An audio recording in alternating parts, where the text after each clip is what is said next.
Views expressed on this program are those of the hosts, guests, and callers, and are not necessarily those of this station, its management, or other advertisers.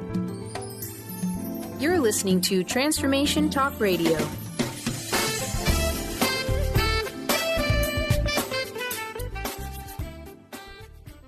Are you ready? The Kornelia Stephanie Show. Wake up to love, your call to action. Join Kornelia as she empowers others to live heaven on earth.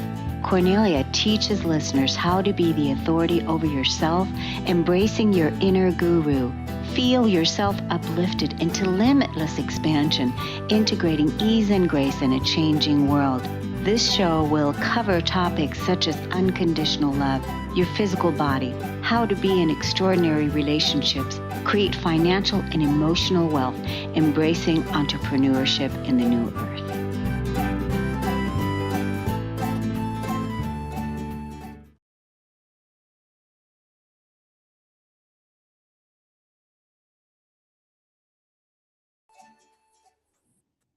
Hello, everyone, and welcome to the Kornelia Stephanie Show, Living Heaven on Earth. I'm here today with Dennis Gaither. Welcome to the show, Dennis. Hey, welcome, Kornelia. Thank you. It's wonderful to be here with you, co-creating Heaven on Earth, Living Heaven on Earth. Thank you. Yeah. Likewise, it's a delight. It is, and I love the topic that you're bringing us today. In our notes that you prepared, you dedicated this topic right now to who walks beside you. If you knew who walks beside you on the way that you have chosen, fear would be impossible. A Course in Miracles. Many are aware that A Course in Miracles came about through a process of inner dictation between 1965 and 1972 via a voice that spoke through Helen Schuckman and Bill Thedford, clinical psychologists at Columbia University Medical Center.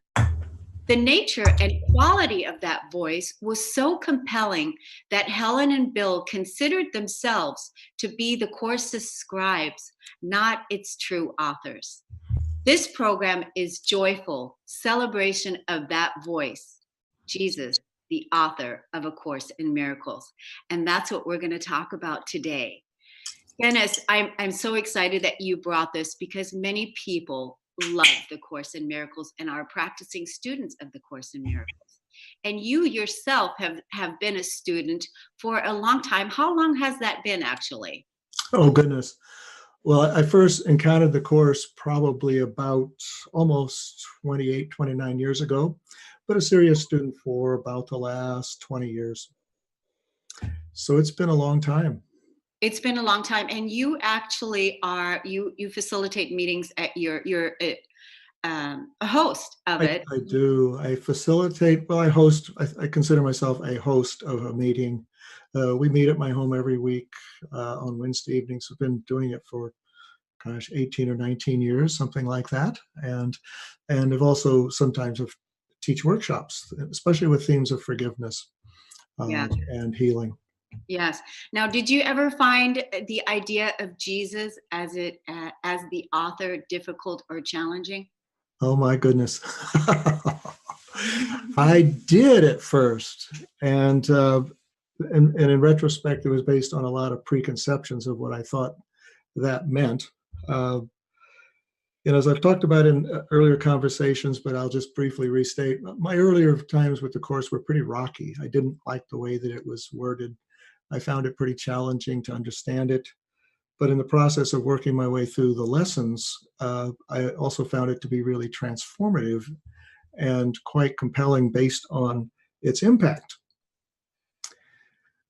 But one of the things that I kind of struggled with a little bit was the idea of the authorship of it. And the Course is very clear from the way the author speaks in first person that it's Jesus. And I had, some preconceptions based on early childhood experiences of kind of an extended family that was grounded in a very fundamentalist form of Christianity that I just found, there are many aspects of it that I found that I just wasn't just couldn't resonate with at all. And so I put all mentions of Jesus in the same box based on that. But nonetheless, I continued with the course and continued kicking and screaming with Jesus as its author. And for whatever reason, at some point, sometimes you get the feeling somebody's in charge of this thing that's smarter than I am. But I went through a minister training program through a group called Pathways of Light. Oh. And they still have that program. It took me about 3 years to get through, a lot of self-study, but a lot of guided meditations. And the focus of the program is about connecting with your own inner guidance. And there was one particular course there that the focus was on really connecting with your own source of inner wisdom. And there was a guided meditation that would guide you to come into a place of relaxing kind of calmness and hopefully receptivity, and then invite some symbol to come forth as a way of just helping you to connect with it, kind of as a bridge. And it didn't really specify what that symbol might be. And now I have to say, guided meditations are not my favorite. My mind wanders or I go to sleep. And I think the first 2 times I tried this one, that's what happened. But I was determined. So the third time, the meditation guides me to this kind of quiet inner space, and it invites some symbol to arise. And basically it's inviting your unconscious, my unconscious, to show me something, or I say unconscious or higher wisdom to show me something. And what arises quite spontaneously was Jesus. And the image that presented was the exact same one hanging on my grandmother's wall, kind of the Northern European looking guy, quite unlikely to be someone born in the Middle East 2,000 years ago. And I was kind of upset by that.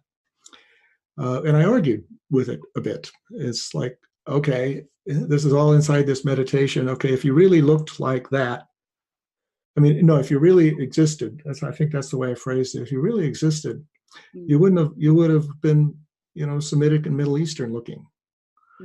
Where's the olive-skinned Middle Eastern guy, right? And so why are you coming to me like this? And the answer that I got back is one of those ones that was so compelling because I knew it was true, but it's also one I knew I wouldn't have thought of on my own. And the answer that I got back was, this is what you need to heal. Ooh. And that just really, it's like, as soon as I heard that, I thought, that's right. That's what I needed to heal, were all the things that I had projected onto that image that were keeping me from actually knowing what the real presence was.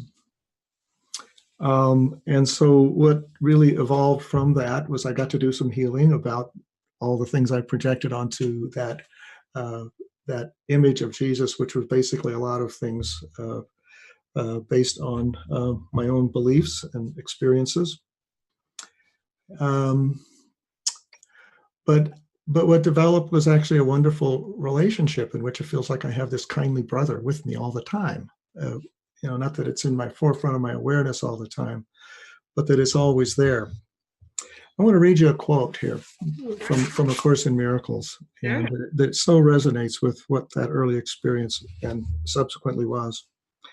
And it goes, walking with him is just as natural as walking with a brother whom you've known since you were born, for such indeed he is. Some bitter idols have been made of him, who would be only brother to the world. Forgive him your illusions, and behold how dear a brother he would be to you, for he will set your mind at rest and carry it with you unto your God. The bitter idols that I had made of him, which certainly not unique to me, but they were mine, were all the various judgments and preconceptions of what me personally and maybe parts of our culture have made out of Jesus. But I experienced, so there was such a sense of peace and a sense of calm with it. And it really became irrelevant to me whether that image that I saw was really what this historical figure may have looked like. It was, in a certain way, that was a symbol. that helped me connect with something much deeper. But it was a useful one. Very useful, because it Very really helped you useful. to see. It helped you to see, first of all, your the place that needed to be healed, the Mhm. projection that you were putting out, helped you to see that, right?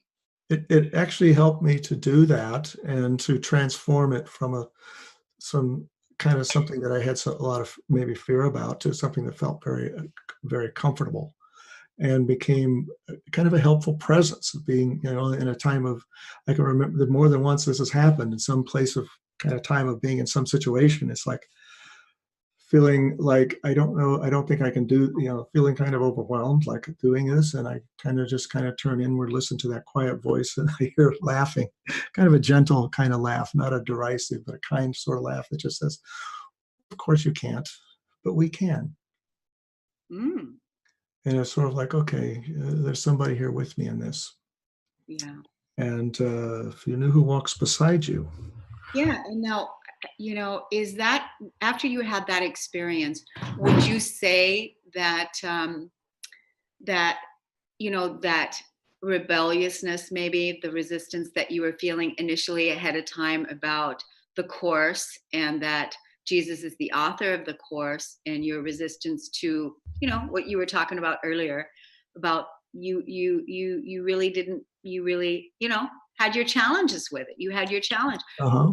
That after that you had that experience, would you say that you were more receptive and open to now embracing the Course of Miracles? Well, I would say it was part of an evolving process of embracing. I would say it wasn't so much embracing the course as using the course as a helpful guide to embracing a larger presence within. And it's a work in progress even to now, to be able to just access and trust that presence within more and more. So it's not like I make the course the idol. It's more the course is something that's been helpful to me to access that presence within, that abiding presence. Access what's already within you, so that you can That's right. fully see it, and that you can fully accept what is already Right. there. And I'll say that kind of that resistance is almost universal to something that it's kind of like if who we think we are as this individual, if who I think I am as a Dennis here, and you think you're a Kornelia, and we all think that's what we are. If we're convinced that's what we are, we're not going to turn loose of that all of a sudden. You can't let go of something if you think that's what you are. There has to be a growing awareness that there's something else inside that starts to feel like more, that's truly who I am. And it's then that we can start to let go of our self concepts and the kind of the false self, what we might call the ego self, the separate self. But that's for almost everybody. That's a process, and we have bumps that kind of get in our way. I experience them in myself, and I can have great compassion for when I witness them in pretty much everybody else too. We all have them. Yes. And so we just be patient with ourselves. Yeah. As would Christ, as would Jesus, be patient with us. Well, yes, that's been well demonstrated, huh? Yeah, absolutely. Well We're, demonstrated. yeah, Yeah. we're going to take a quick break on the Cornelia Stephanie Show. We'll be right back with The Course in Miracles, Dennis Gaither. We'll see you in a few moments.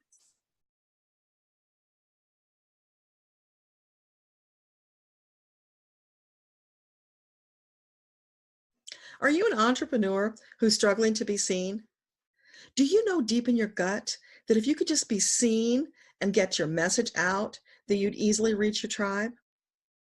How wonderful would it be if a fairy godmother came along, waved her magic wand, and suddenly you were more than visible? You were dazzling. Would you sign up for that? Hi, I'm Deborah Lupien, spiritual teacher and international best-selling author of Akasha Unleashed, The Missing Manual to You. I'm here with the wonderful news that such a person actually exists. Her name is Kornelia Stephanie, and she's gifted at helping entrepreneurs become dazzling. I've watched her work her magic over and over to turn invisible entrepreneurs into dazzling stars who easily attract their ideal clients and have fun doing it. Not long ago, I was the recipient of her gift.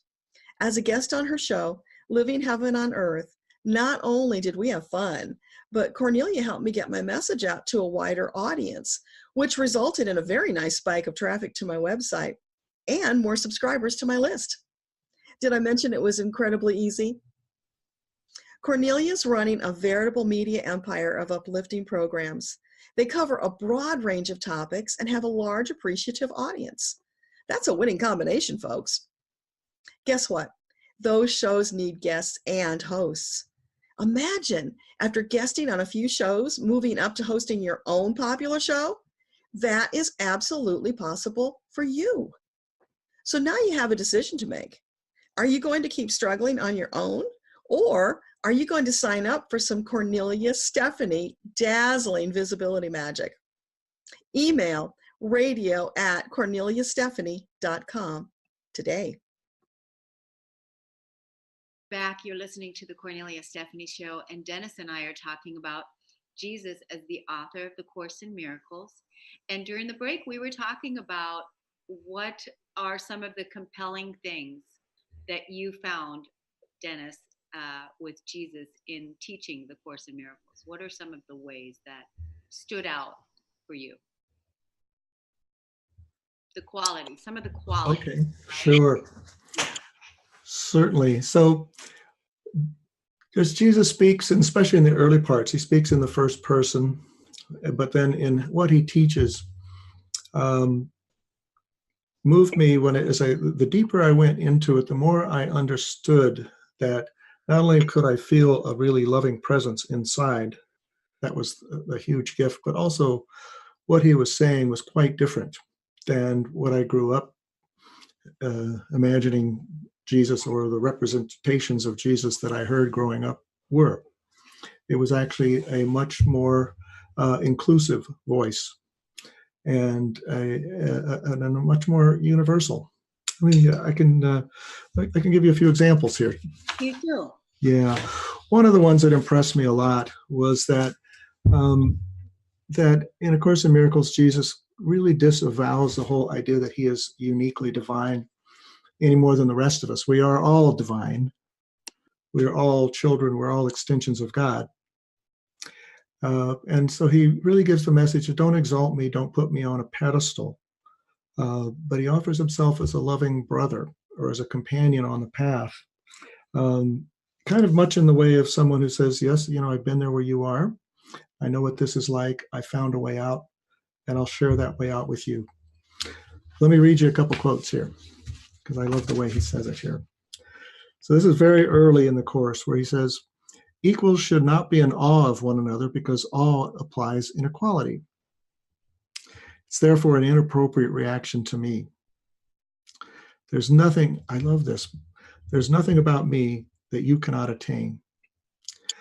I have nothing that doesn't come from God. The difference between us now is that I have nothing else. Mm.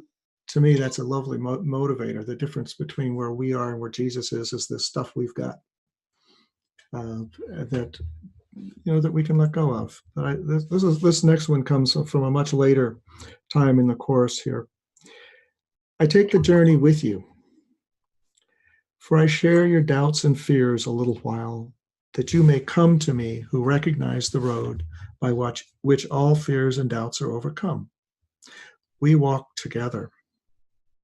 I must understand uncertainty and pain, although I know they have no meaning. Yet a Savior must remain with those he teaches, seeing what they see, but still retaining in his mind the way that led him out, and now will lead you out with him.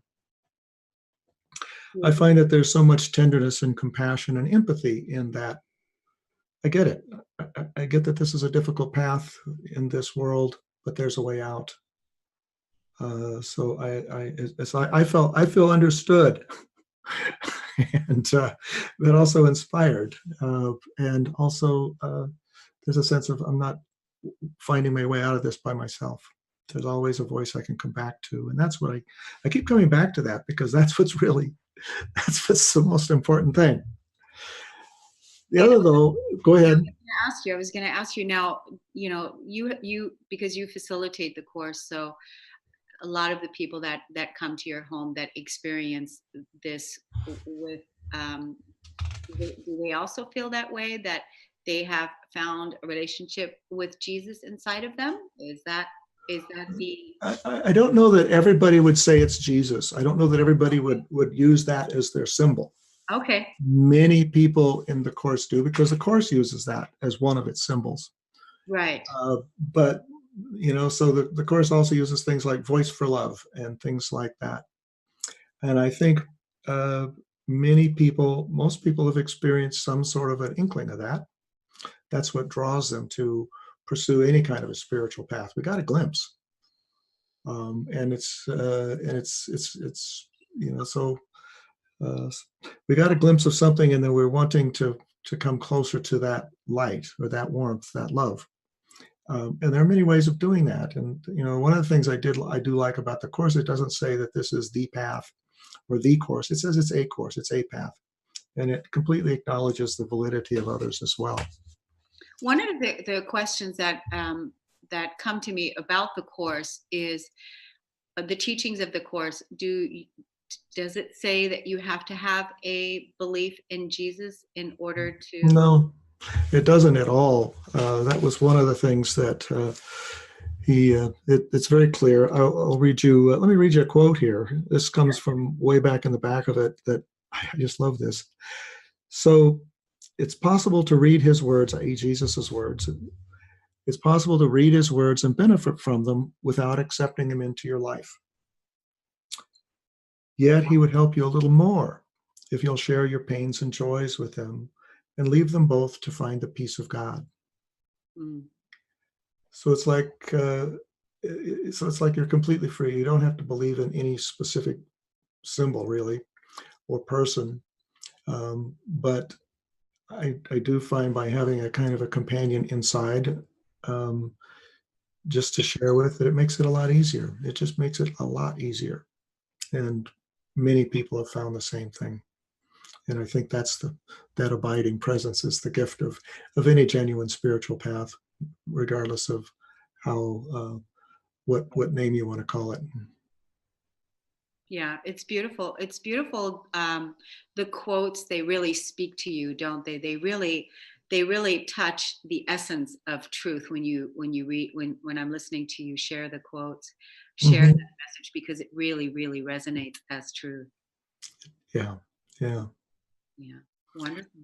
I have a couple more here about that idea about exclusiveness that I can share with you here. Please do. This one says, is he God's only helper? No, indeed. For Christ takes many forms with different names until their oneness can be recognized. Are other teachers possible to lead the way to those who speak in different tongues and appeal to different symbols? Certainly there are. Would God leave anyone without a very present help in time of trouble, a savior who can symbolize himself?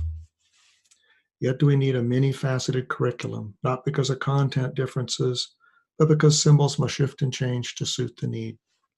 Jesus has come to answer yours.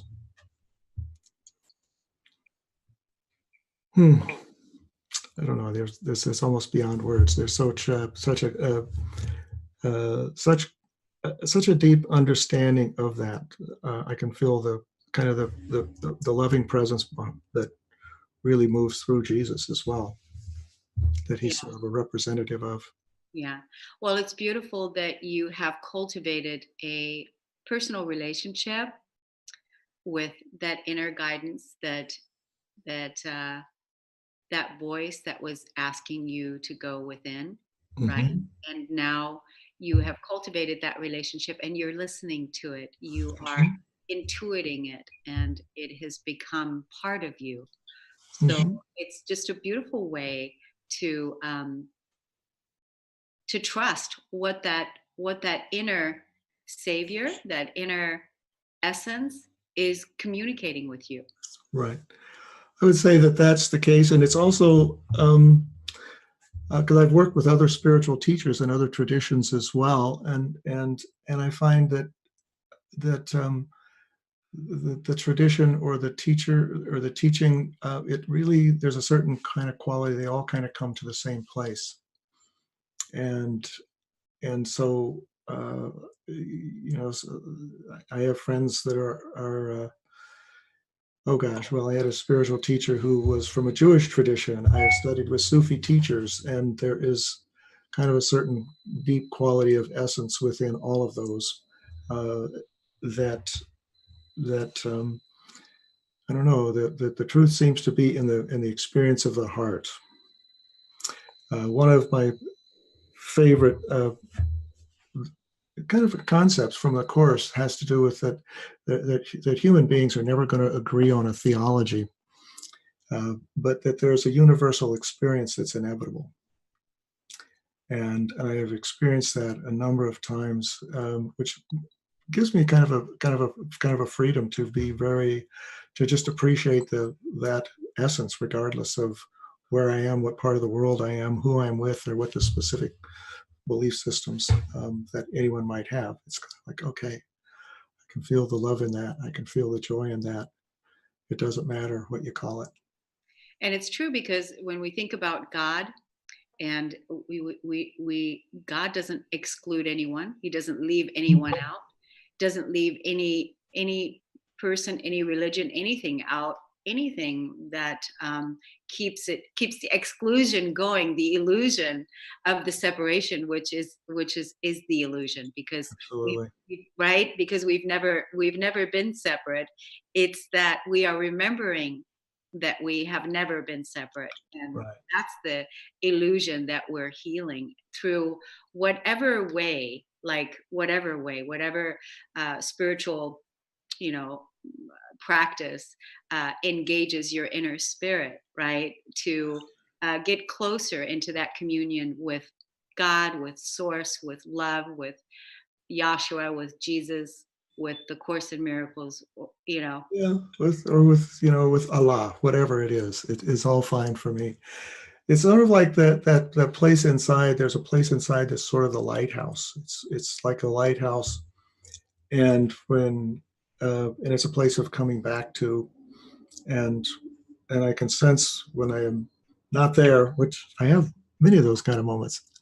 It's like, okay, I can feel the constriction, I can feel the discomfort. Take a breath for a moment and kind of turn towards the discomfort, bringing it into a place of sharing, of willingness. Let it show me what it wants to show me. But in that way, I've kind of become unblended from it, not as identified with it. So now I'm sitting here being in relationship to some fear or some situation. There's always that abiding, comforting presence that's always there. I may not always be in my awareness. I'm still a student. I'm still working on this, work in progress. Absolutely. But what happens over time for me is I get more and more trusting of it. Yeah. And I think we all are, because like you said, it's a work in progress. It's a continuous work in progress to continuously trust that loving presence, that unconditional space that is there, that is just waiting for you to melt into it and become one with it, right?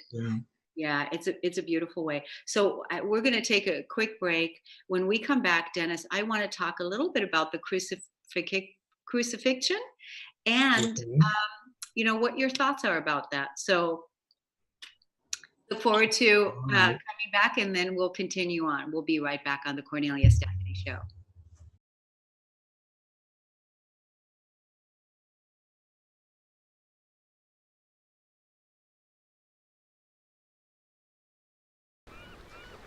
Hello, my name is Charlene Hess, and I want to share with you my wonderful experience of choosing to use Kornelia Stephanie as my life coach. My life is so different now from where it was when I began working with her in 2011. At that time, I was in a dysfunctional marriage. I had my own business, I was raising 2 children, and completely dead inside. After working with Kornelia, I began to gain confidence. I began to learn and understand how to use my emotions in my life. I learned how to process the emotions that were stored in my body, the ones that I thought that I had already worked through in my 12 years of counseling prior to working with her. The process that she had taken me through of using my emotions to heal my life, to use my anger to find peace, was absolutely incredible. I have been working with her one-on-one for many years now. And even though I am in a place now where I am thriving in my life, I still refer to Kornelia as my coach, and I still work with her on an ongoing basis where we're always checking in and keeping me accountable in my growth. After working with her for many years, I decided to go through her wholeness certification coaching program, and it has absolutely been an amazing process. I now am a certified empowerment coach, and I got certified through her program, and I am taking clients and helping them to find the empowerment in their lives. One of the things that I love about Kornelia is that she taught me that I am the authority in my own life. And that was a really difficult experience to go through because it was really fighting against all of the dogma and programming that was so ingrained in my brain that all of the authority is outside of me. But as I began to understand and believe and adopt and know the truth that I am the authority in my life is when everything in my life started to shift and change. I became responsible for my decisions. I became responsible for creating a life that I love. And now I'm here in this amazing, beautiful place, living a life of so much happiness and joy. And no matter what life throws at me, I have the tools to be able to approach everything from a place of empowerment. And now I have the ability to help other people do the same. So working with Kornelia has absolutely been the best decision that I've ever made in my life. It has taken me from a life of absolute misery and given me the tools to be able to have a life of absolute, complete joy. So I cannot recommend working with her enough. I hope that you decide to choose to have her as your coach. Go through her empowerment coaching program, go through her wholeness certification, and I guarantee you won't regret it.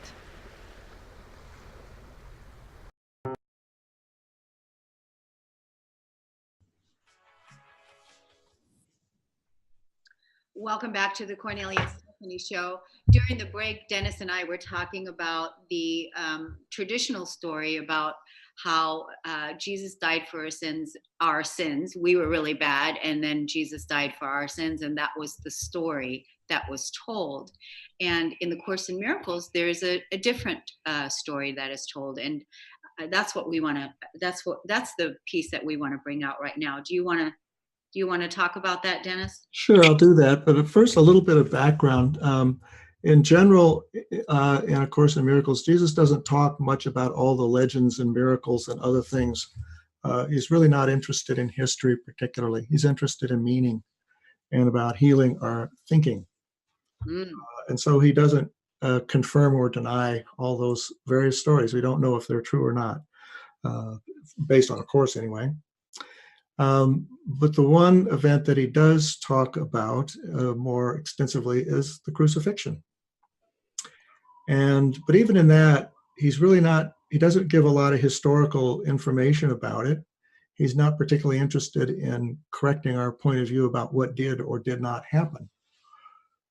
What's important is that certainly in Western culture especially, that particular story has been given a meaning, an interpretation. Basically that basically humanity was so bad that this perfect person had to come and die for our sins, and that God had to send him to do that. And frankly, this is a pretty unflattering picture of God and of us. And it was probably one of the things that turned me off the most as I was growing up and later. But he, in talking about the crucifixion, what he really focuses on just is the meaning. He actually doesn't say for certain whether it actually happened or not. You kind of get the feeling that it probably did, but you could actually read it, not necessarily saying that it did or not. But he gives it a different meaning, and it's quite profound. I'll read you a passage here, and we can talk about it. So it says, the real meaning of the crucifixion lies in the apparent, emphasis on apparent, intensity of the assault of some of the sons of God upon another. And sons of God is all of us together. It's not just one guy. This, of course, is impossible and must be understood as impossible. Otherwise, it cannot serve as the model for learning. And he goes on to explain that a little bit more. Assault can ultimately be made only on the body. There's little doubt one body can assault another and can even destroy it. Yet if destruction itself is impossible, anything that's destructible cannot be real. The message of the crucifixion was intended to teach was it's not necessary to perceive any form of assault in persecution. So he's not kind of acknowledging that the appearance, there certainly can be the appearance of assault or persecution. Our body can be assaulted, and our self-concept can be assaulted too. I mean, people can say all kinds of nasty things about me and troll me and do all kinds of things, and that would be maybe an attack on my self-concept. And if I'm identified with that as what I am, then I can feel personally attacked. So he's offering all of us a sense of seeing ourselves as something deeper, as something other than what we thought we were. And that's so much a theme throughout the course. But let me read another line here. There's so many good, in this particular section, but he says, I elected for your sake and mine. So this had something to do with his own learning as well, I gather. I elected for your sake and mine to demonstrate that the most outrageous assault, as judged by the ego, does not matter. As the world judges these things, but not as God knows them, I was betrayed, abandoned, beaten, torn, and finally killed. It was clear that this was only because of the projections of others onto me, since I had not harmed anyone and healed many. I think that's really profound. In the eyes of the world, clearly he was all these things, but he was able to hold a vision that he didn't hold that perception of himself. And to me, with the inspiration there is that in all those many moments which I can feel sort of a victim of the world, I see in much smaller ways than that. Oh, yeah. And I can start to feel myself feeling a victim of a situation or of the world or someone. It's kind of a little reminder that it's possible to see this in a different way. It's possible for me to just kind of, not that I have to do it like he did it and be martyred in that same way. In fact, it says, I don't call for martyrs, but for teachers. But it's like it's opening a possibility of no matter what the provocation, there is a place in me where I can see myself as not harmed. Even though the parts that may be visible are. I'll read another line. You're free to perceive yourself as persecuted if you choose. When you do choose to react that way, however, you might remember, I was persecuted as the world judges, and I did not share this evaluation for myself. I undertook to show this was true in an extreme case, merely because it would serve as good teaching. It was a good teaching aid to those whose temptation to get into anger and assault would not be so extreme. So I'll just tell you, I once had an experience of, and I don't know why this sort of popped to mind right now, but it did. So, and it had to do with a few years ago. I was actually helping to promote a workshop for somebody who is now a very famous A Course in Miracles teacher, but he wasn't then.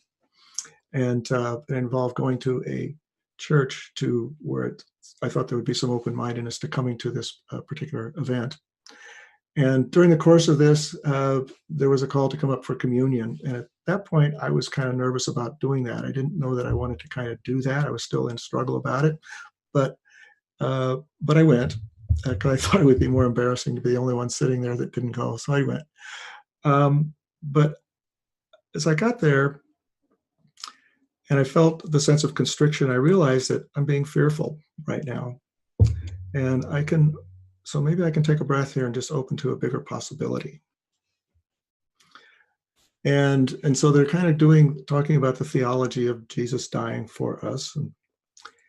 And as I opened myself to just kind of receiving some guidance about it, what I got was that Jesus died to his ego. Beautiful. He died to his ego, and so that created the kind of the example of I could die to my ego. We can die to our ego. And as I experienced that, something just let go inside. I was fine with the whole process. And I could sort of start to sense the people around me because I'm no longer in this constriction. And I could feel there's a guy on my left, and I could just feel the intensity of passion this guy's feeling, a sense of profound gratitude. And I was pretty sure it was completely different theology than what I had, but there was a sense of gratitude, of gratefulness. Different story that got us there. And I thought it was a great illustration of there's a universal experience that really is beyond whatever the theologies might be. It was a lovely teaching. Excellent. And excellent awareness on your part, dying to the ego. This is the reason why I have this Heaven on Earth show, because again, we die many deaths every single day, right? We can die 1,000 times when we surrender and release and let go what's no longer serving us. Yeah. Yeah. Go ahead. I want to say something about that awareness on my part. It actually, what it was a willingness to surrender on my part. Absolutely, because it was a willingness to let go of my perspective, because then something moved through me.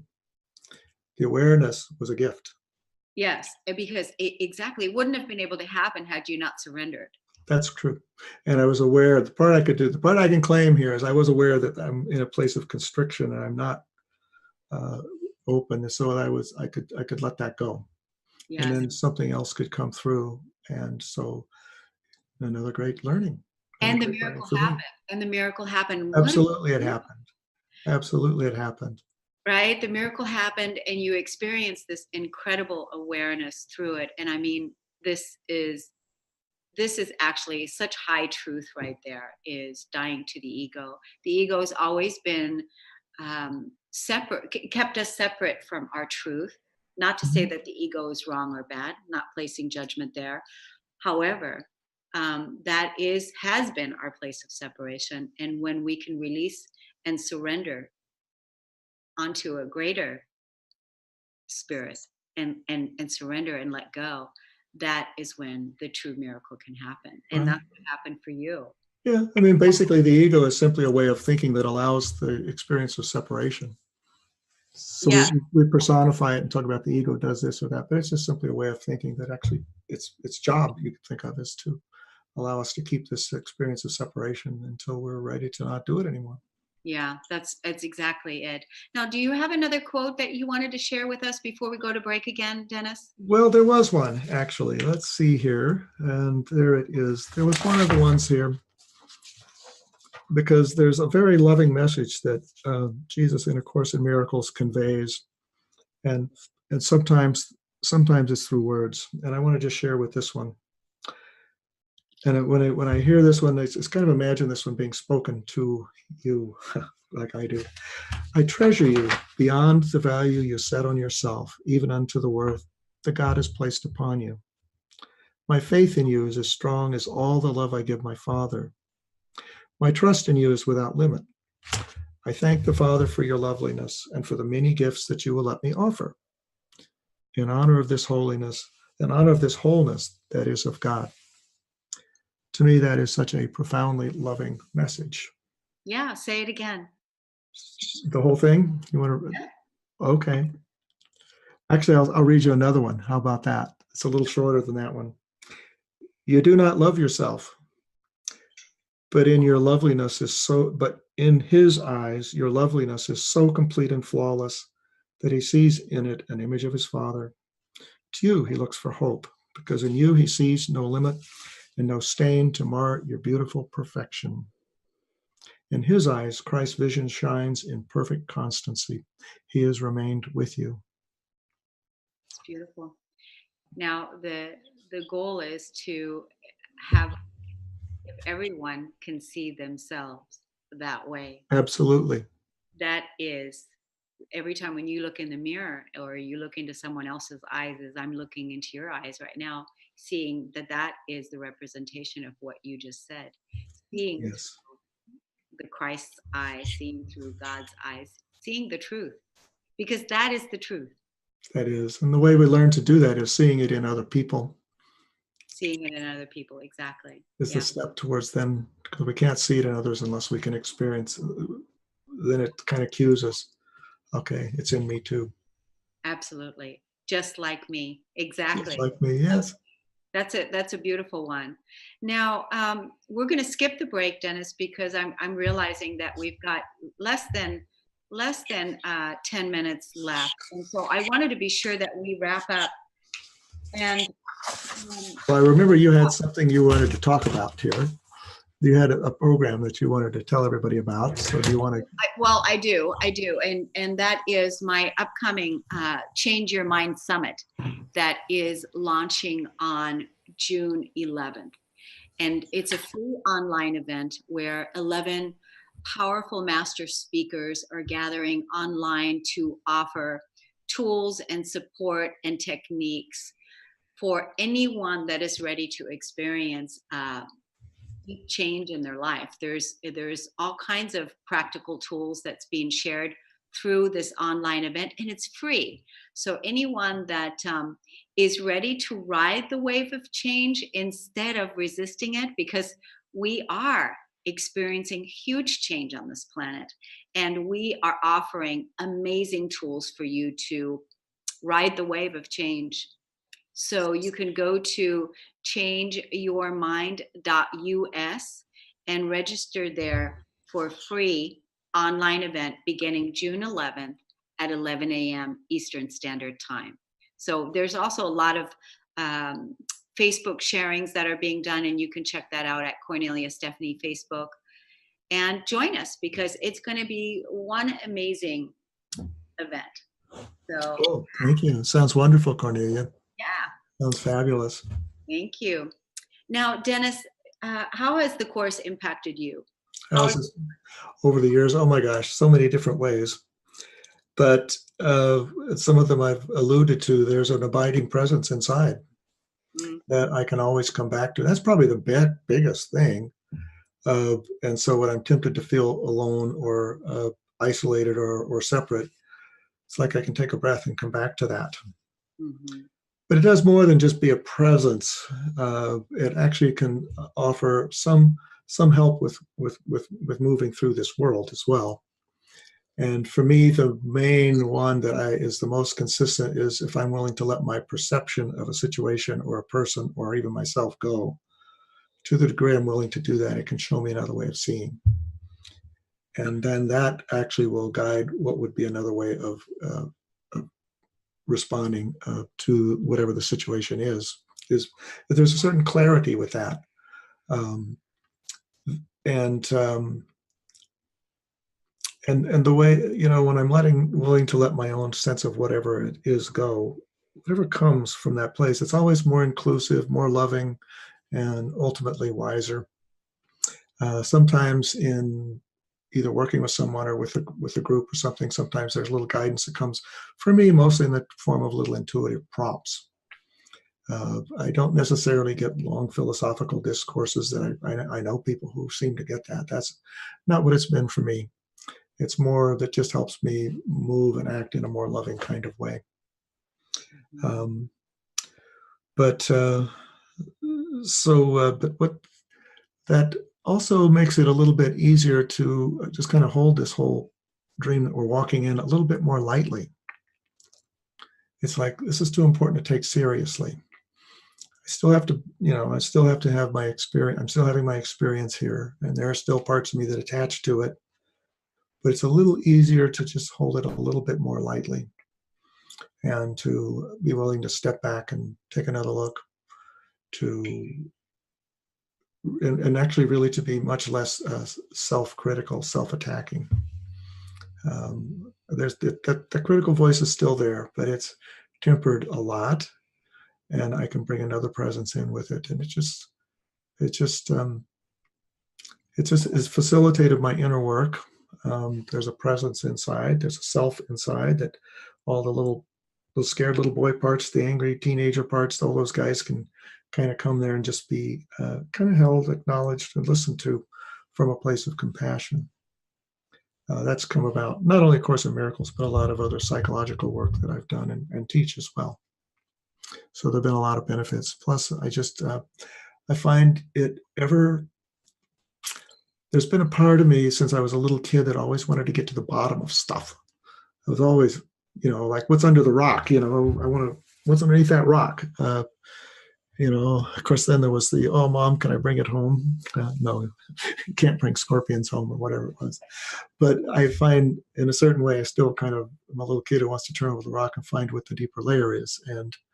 And I find that actually the Course kind of, and other teachings as well. I can't say it's just the Course, but the Course actually has there's a psychological profoundness to it that has helped me understand things both in myself and others in a much deeper way than some of the normal psychology that I've studied. It kind of goes beyond it. Yeah. It sounds like with you talking about the Course, what I feel like with you and the Course is that you have become it.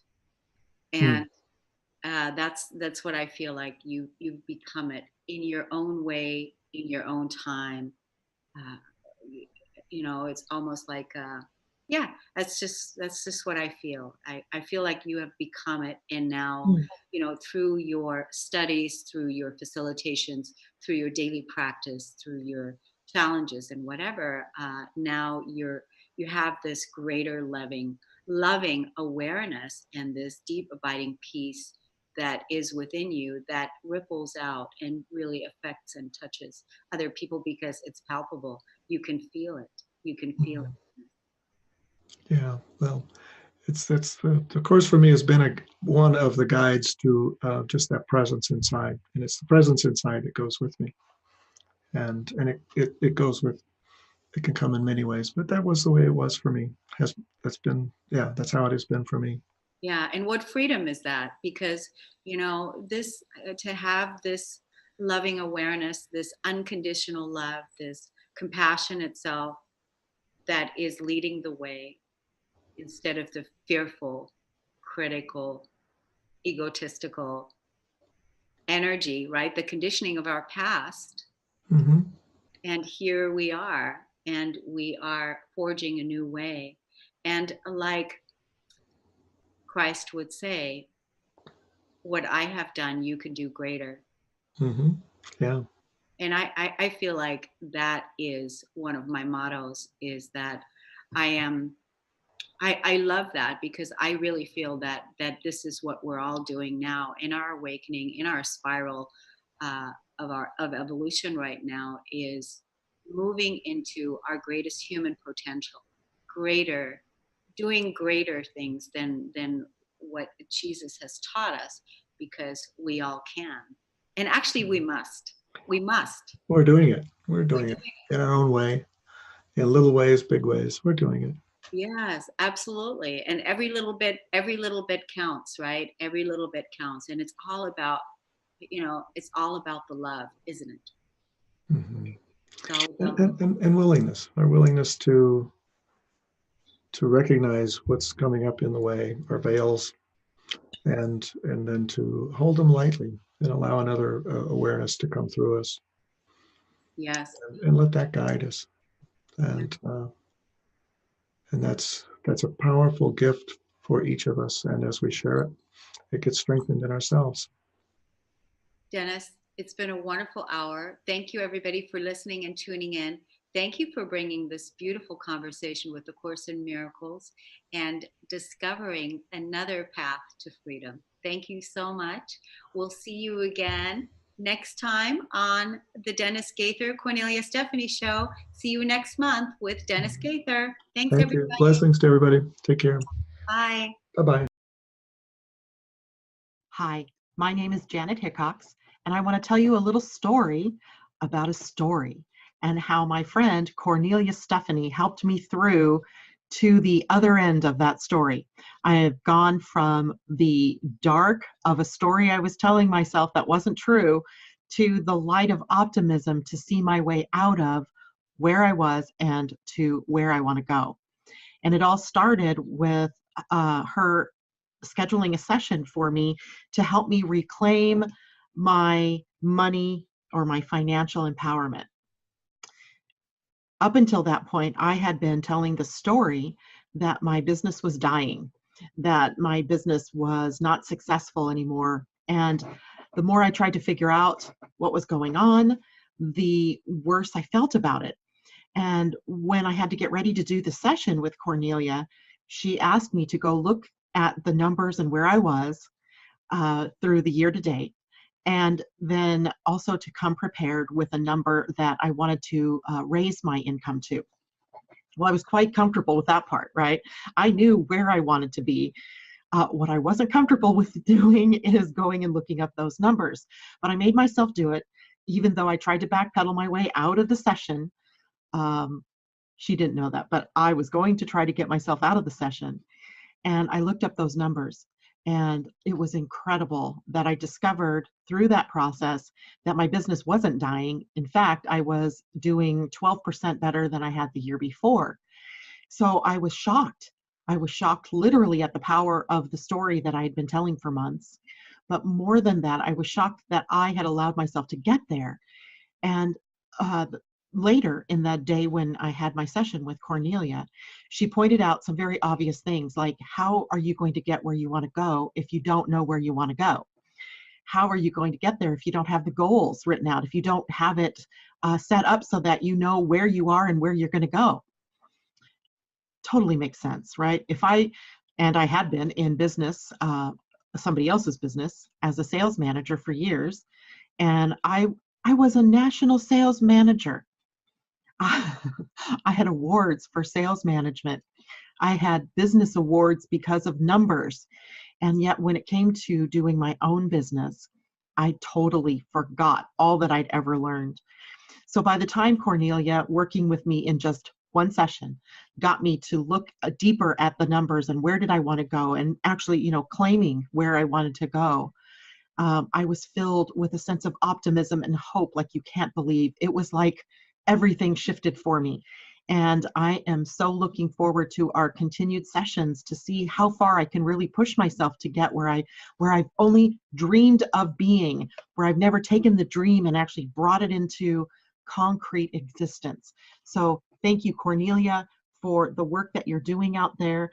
I appreciate it, and I can't wait to see where I go from here.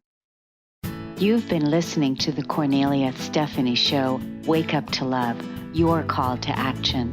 Tune in each week on Transformation Talk Radio. Kornelia's joy is to engage others in practical ways, showing us how to live in the new earth in harmony with our true nature. For more information on Kornelia and her extraordinary work, or to listen to past shows, go to her website at korneliastephanie.com.